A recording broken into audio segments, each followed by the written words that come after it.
अगर आप अपने परिवार की जिम्मेदारी उठा रहे हैं, जिम्मेदारी उठाने का मतलब आप कमा रहे हैं और परिवार की देखभाल कर पा रहे हैं, तो आप भाग्यशाली हैं, आप खुशनसीब हैं। लेकिन इसको अपना अहम मत बनाइएगा कभी भी। देखिए, ईश्वर भगवान ये जिम्मेदारी उसी को देते हैं जो इसके काबिल होता है, लायक होता है। सबको ये जिम्मेदारी नहीं मिलती। ज़रूरी नहीं कि कोई इंसान उम्र में ही बड़ा हो उसको अपने परिवार की जिम्मेदारी मिले, लेकिन जब ये जिम्मेदारी मिले तो हमें इस जिम्मेदारी का सही से पालन करना चाहिए। पालन क्या करना चाहिए? सबसे पहले हमें अपने परिवार के बारे में सोचना होगा, फिर अपने बारे में सोचना होगा। देखना होगा सबसे पहले परिवार की ज़रूरतें, जो आपके सहारे हैं। सहारे तो हम सब परमात्मा के हैं, लेकिन इस मृत्यु लोक में, इस पृथ्वी में जो ईश्वर ने हम सब लोग को इकट्ठा किया है, एक परिवार के रूप में साथ में भेजा है, तो अगर जिम्मेदारी हमें मिली है तो हमें उसका फ़र्ज़ भी निभाना होगा, हमें धर्म से चलना होगा।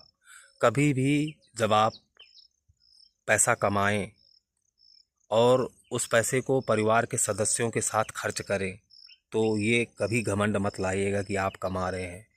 पता नहीं आप कमा रहे हैं, आप निमित्त हैं, लेकिन किसके भाग्य से कमा रहे हैं?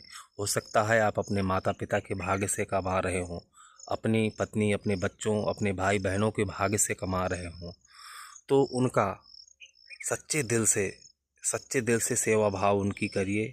जो उचित हो वो उन पर खर्च करिए, और कभी भी अपने बारे में कि मैं कमा रहा हूँ तो मैं अपने लिए ज़्यादा करूँ, ये ख्याल कभी मत लाइएगा, क्योंकि ये ख्याल आते ही आप धर्म से हट जाएंगे।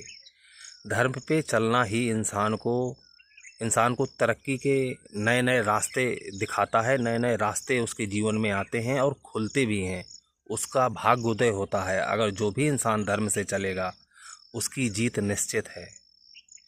तो खुशनसीबी मानकर अपनी जिम्मेदारी का पालन करिए।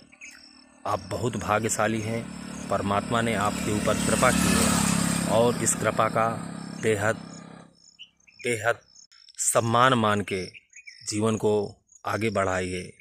जब आप परिवार के हर सदस्य को प्रेम से, सच्ची निष्ठा से उसके जीवन में उसका सहयोग करते हैं, तो परमात्मा आपको और ज़्यादा जिम्मेदारियां देता है, और